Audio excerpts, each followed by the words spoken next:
Firman Tuhan untuk ibadah kita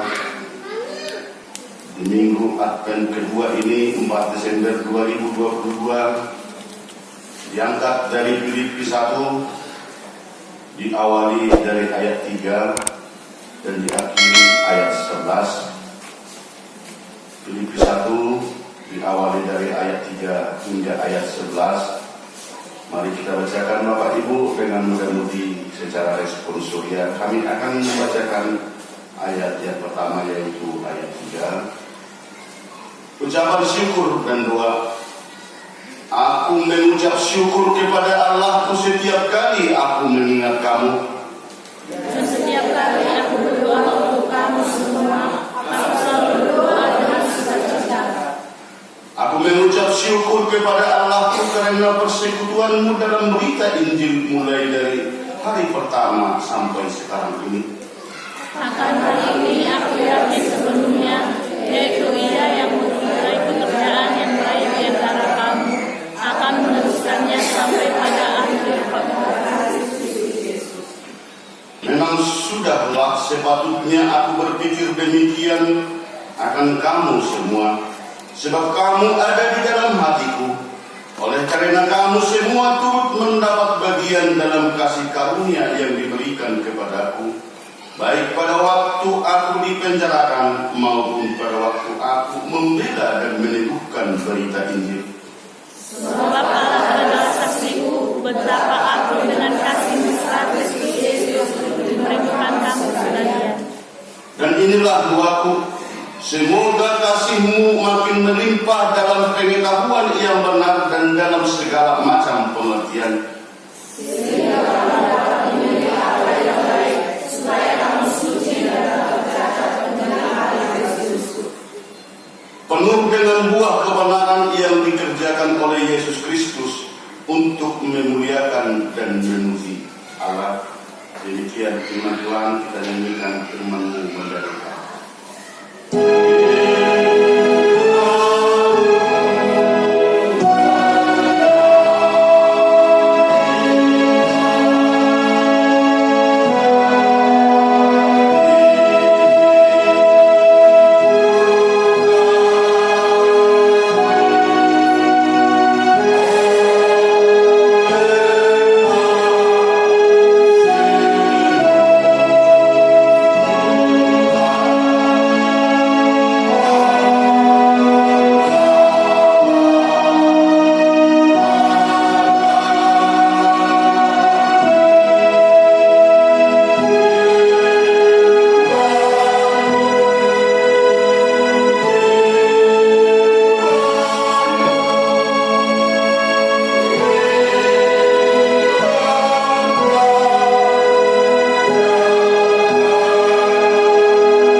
Dan sekaligus merupakan suatu hal yang diartikan menjadi Advent kedua.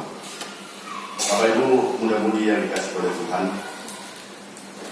tema ibadah kita pada minggu ini memilih apa yang baik menjelang hari Kristus, atau memilih ngedumingkan di haroro nih Kristus. Suatu firman yang hidup pernah saya lihat di suatu keluarga yang tidak tidak bisa dipersalahkan bahwa saya memperhatikan suatu keluarga itu begitu lama. Maka Bapak Ibu, ini suatu kisah dari satu keluarga yang bisa dikategorikan berantakan, yang bisa dikategorikan keluarga yang penuh dengan suatu percekcokan, suatu keluarga yang penuh dengan pertikaian dan pertengkaran.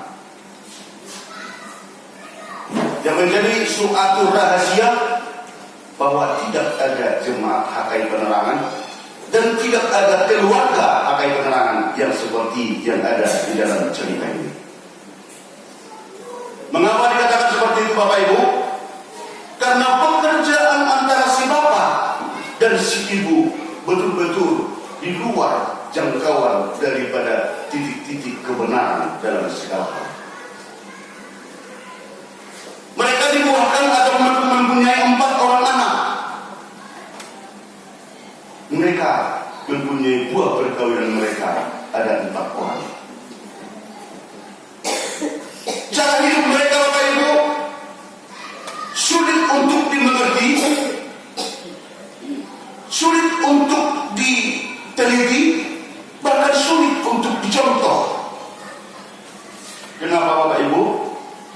Karena si bapak asik mengerjakan suatu pekerjaan yang melanggar dengan kondisi kebenaran. Penyakit-penyakit yang biasa terlaksana di masyarakat umum, contohnya berjudi, mabuk-mabukan, dan bahkan melaksanakan situasi pekerjaan yang sering bermain dengan lawan jenisnya di tempat-tempat yang lain.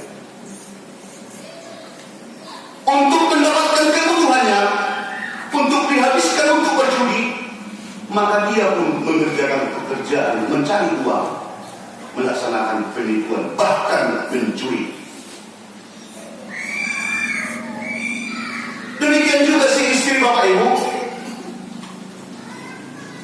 Si istri juga menjalani hari-harinya asik berkumpul dan berkumpul, berjudi bersama dengan teman-temannya yang laki-laki, bahkan yang perempuan.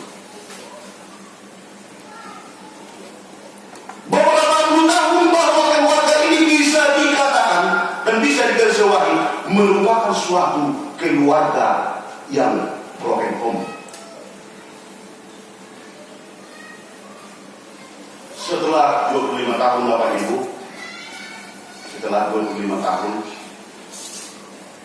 kami melihat di antara anak-anaknya yang 4 ini, apa yang terjadi? Anak pertama kembali seperti orang tuanya, mulai bangun pagi-pagi sudah langsung mabuk, mencari di mana orang lain berjudi supaya dia habiskan waktunya berjudi di situ, dan melihat kendaraan siapa yang bisa digeser. Itulah pekerjaan anaknya yang paling besar. Pekerjaan anak yang paling kedua, yang nomor 2 Bapak Ibu, betul-betul kondisi yang juga memprihatinkan. Kalau di kampung kami dibilang biasa itu PPO atau pesong-pesong petik, sedang berjalan melewati jalan mulai pagi sampai sore, dan bahkan ada yang dibuang orang nasi bungkus sudah diambil dari tempat saya sampah, dan itu yang dimakan. Anak yang ketiga, ada yang pekerjaannya dinyatakan itu bagus, bahwa dia mempunyai suatu komunitas dengan masyarakat banyak, rajin beribadah, dan rajin mengikuti kegiatan-kegiatan yang berhubungan dengan kebutuhan bersosial. Anak yang keempat Bapak Ibu, anak yang keempat selalu terbaring sudah kurus kering. Bisa makan sekali 2 hari, bahkan tidak makan, sangat menderita sekali.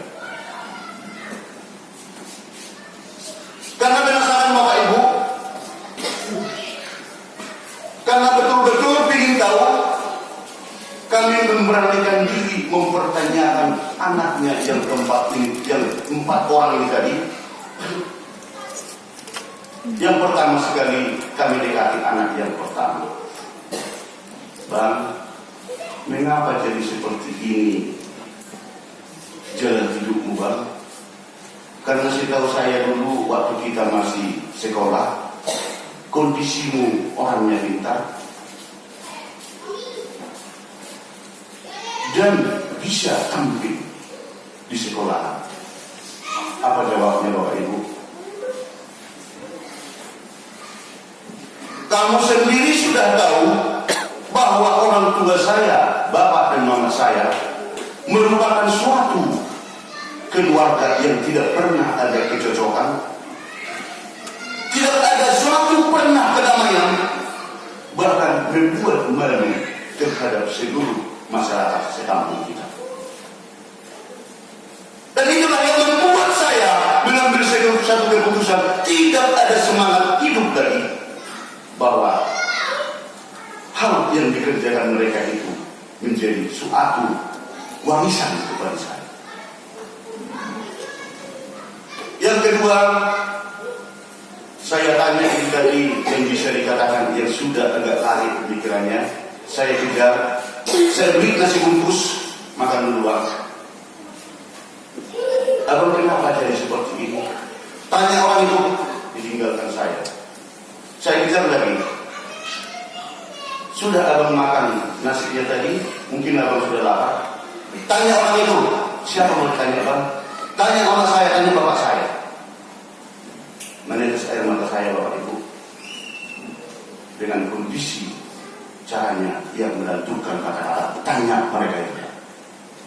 Tetapi yang ketiga, saya tanya pada beliau ini karena hidupnya begitu bagus, pekerjaannya juga begitu bagus, dan dikenal orangnya bagus. Bang, saya lihat abang yang paling besar dan nomor 2 kondisinya seperti ini.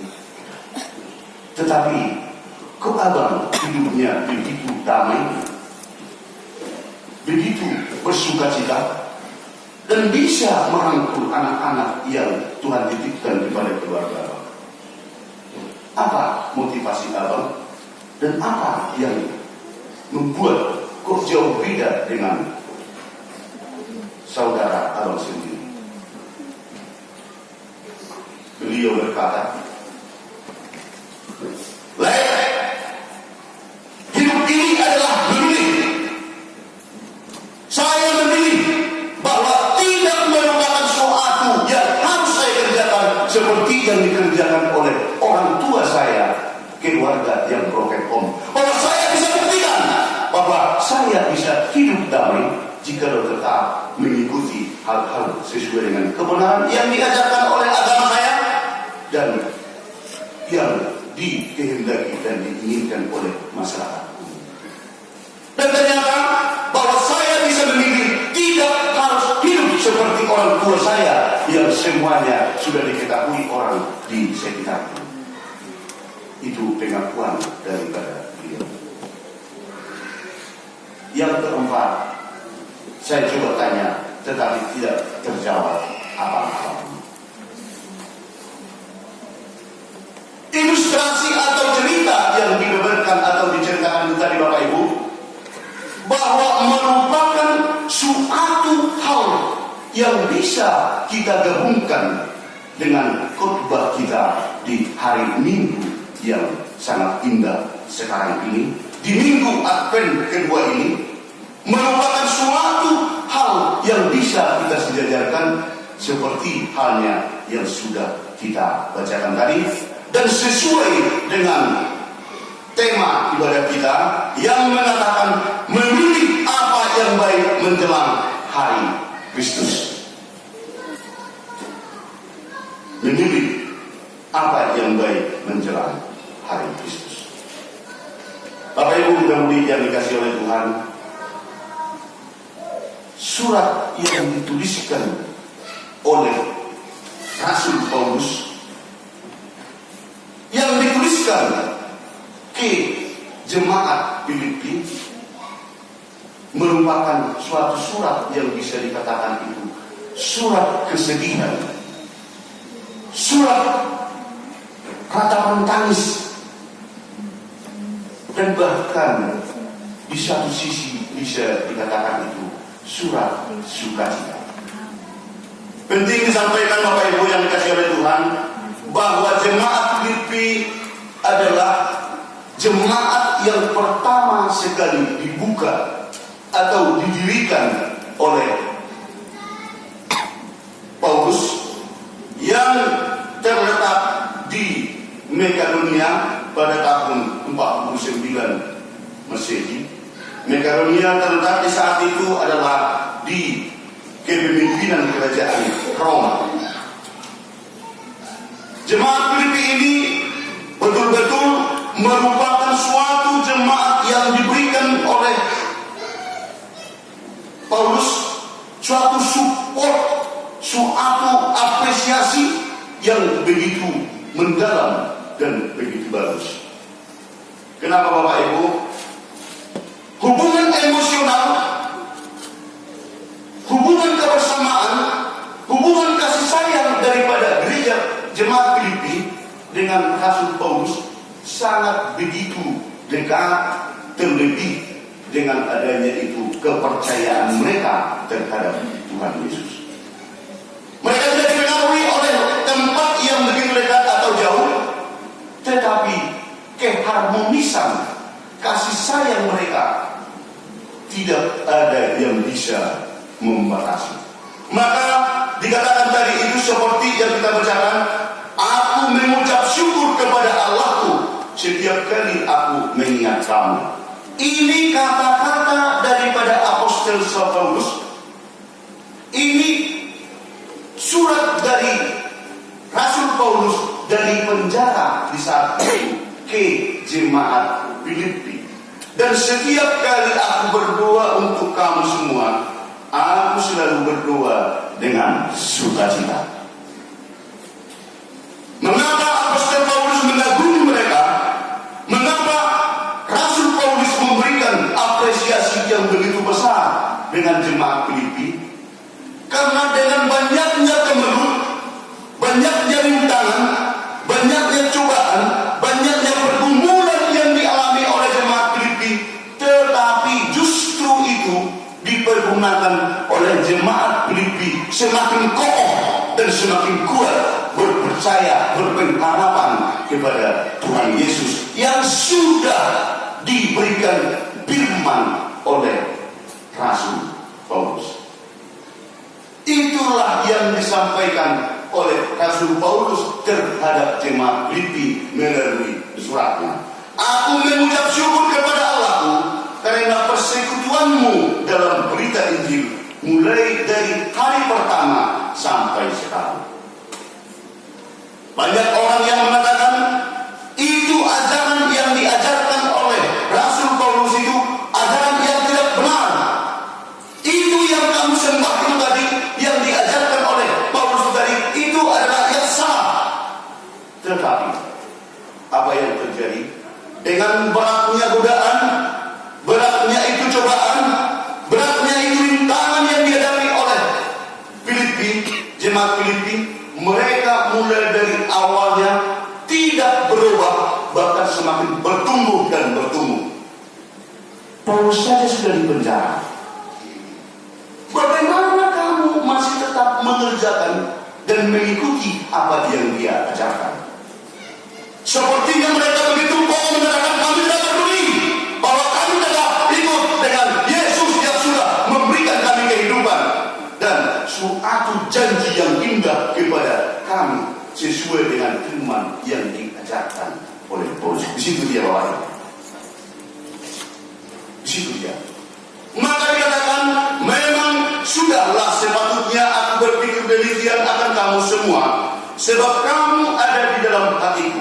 Oleh karena kamu semua turut mendapatkan bagian dalam kasih karunia yang diberikan kepadaku, baik pada waktu aku di penjara maupun pada waktu aku membela dan meneguhkan berita Injil.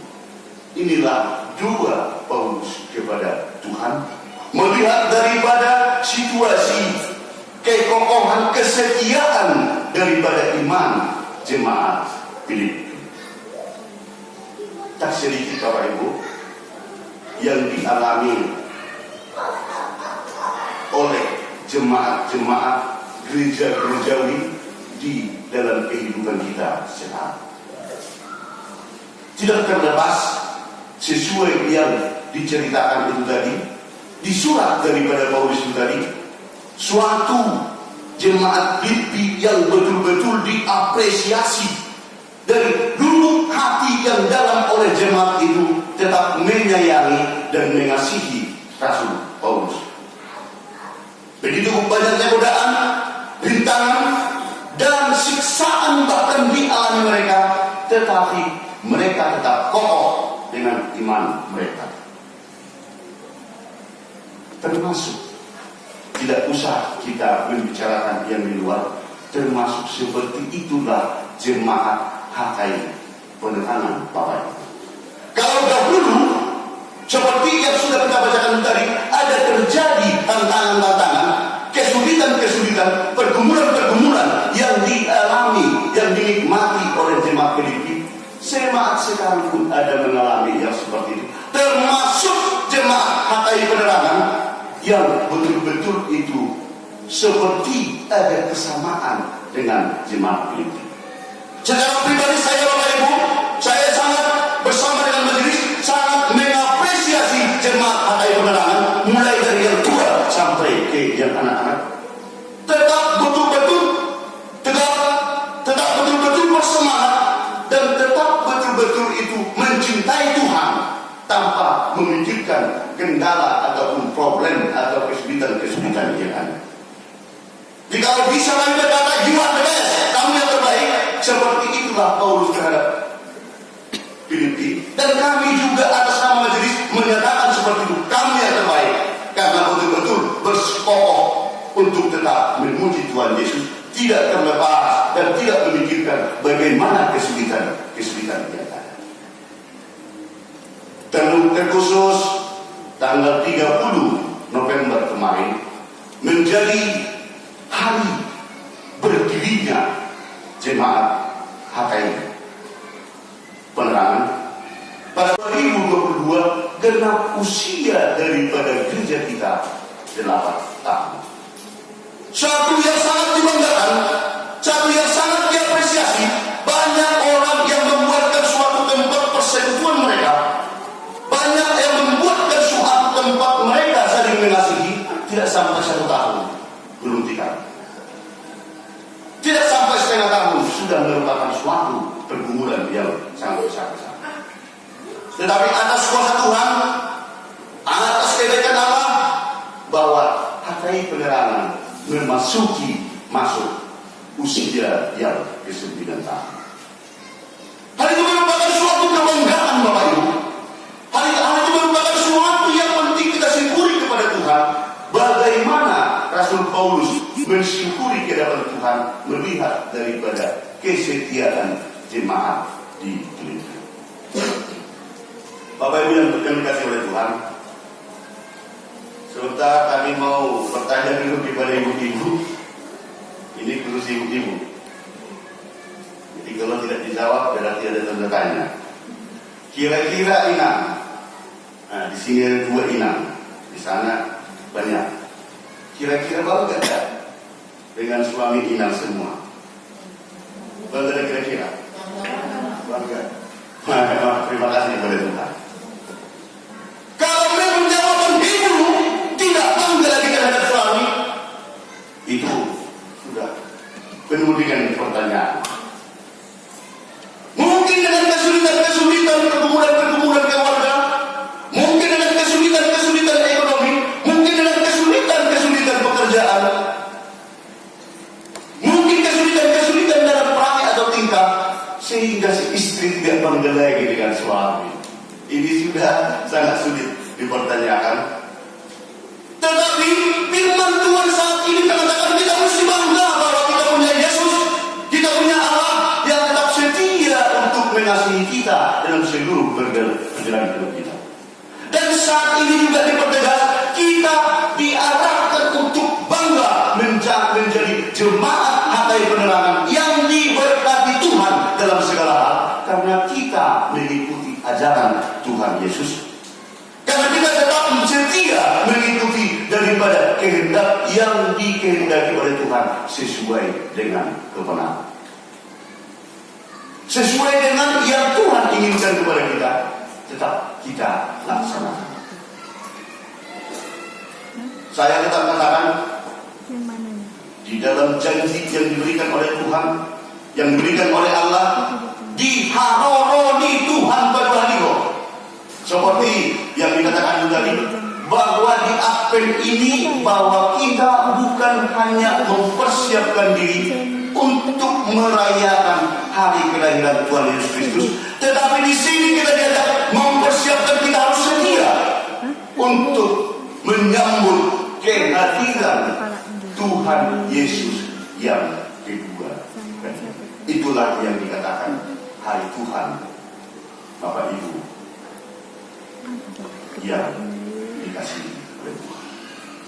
Kalau kita bangga, bagaimanapun sulitnya pergumulan, bagaimanapun sulitnya kendala, bagaimanapun sulitnya kemelut atau banyaknya kemelut, merupakan suatu cara untuk memperkokoh kita, menguatkan kita semakin percaya dan semakin mendekatkan diri ke Tuhan yang mengasihi kita. Sebab Allah adalah saksiku betapa aku dengan kasih mesra Kristus Yesus merindukan kamu sekalian. Apostol Paulus, Rasul Paulus sangat merindukan jemaat Filipi dalam posisi walaupun dia di dalam penjara saat itu. Dan inilah doaku, semoga kasihmu makin dilimpahkan dalam pengetahuan yang benar dan dalam segala macam pengertian, sehingga kamu dapat memilih apa yang baik, supaya kamu suci dan tak bercacat menjelang hari Kristus.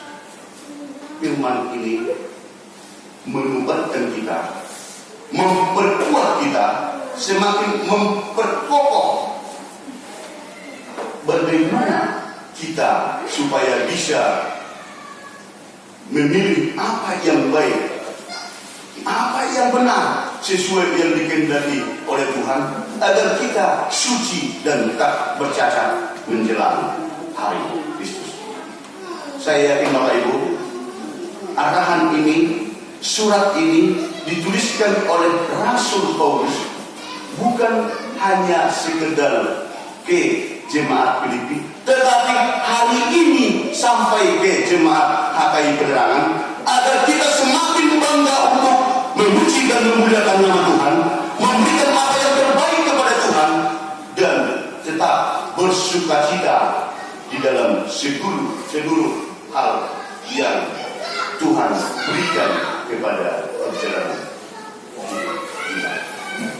Penuh dengan buah kebenaran yang dikerjakan oleh Yesus Kristus untuk memulihkan dan memuji Allah. Sebentar Bapak Ibu, sesudah ibadah nanti kita tunjukkan kebanggaan kita, sukacita kita di hadapan Tuhan, bahwa gereja ini menjadi suatu tempat kita bersujud di hadapan Tuhan, membagi tahu rahasia kita di hadapan Tuhan, memberikan seluruh kemelut yang ada di dalam perjalanan hidup kita tumpahkan kepada Tuhan dengan penuh harapan bahwa Tuhan Allah kita, Tuhan Yesus akan menjawab dan memberikan sesuai dengan doa dan permohonan kita. Jikalau memang tidak ada lagi, jikalau memang tidak ada di hidup iman kita, dan tidak semangat bagi kita, dan betul-betul tidak bangga kita akan Tuhan kita yang kita kenal melalui jemaat pendanaan, kami juga angkat tangan. Tetapi secara pribadi, kami begitu bangga kepada Tuhan di dalam kemelut, di dalam kesusahan, di dalam pergumulan yang begitu banyak. Tuhan masih tetap menolong kami dan mencari jalan kebenaran itu tadi bisa dikatakan seperti ilustrasi 4 anak itu tadi adalah bahwa kita diberikan kebebasan memilih mana yang benar, memilih mana yang indah, memilih iman yang bagaimana yang mau kita pergunakan untuk sesuai kebenaran yang dikehendaki oleh Tuhan. Kami yakin Bapak Ibu dan mudah-mudi bahwa kita tidak salah pilih, bahwa kita tidak mau terseret oleh kesulitan-kesulitan hidup. Berserahlah tetap kepada Tuhan, karena yang indah dua kita bersama akan Tuhan jawab sesuai dengan yang Tuhan kehendaki. Hidup ini adalah pilihan, hidup ini adalah perjuangan. Cara berjuang itu tadi kita harus betul-betul begitu memohon hikmat dari Tuhan agar jangan salah memilih, agar jangan salah langkah. Khotbah ini mengajari kita, mari semakin bijak untuk tetap berserah kepada Tuhan. Roh Tuhan akan hadir bersama dengan kita, memberikan yang terbaik dan terbaik lagi untuk perjalanan hidup kita selagi Tuhan masih berkenan. Harapan kami, Tuhan semakin mengasihi kita di seluruh perjalanan hidup kita. Terlebih tidak lama lagi kita sudah akan bersukacita lahir kembali dan lahir kembali atas kasih dan karunia Tuhan. Tuhan Yesus memberkati, kita demikian firman-Mu berkata.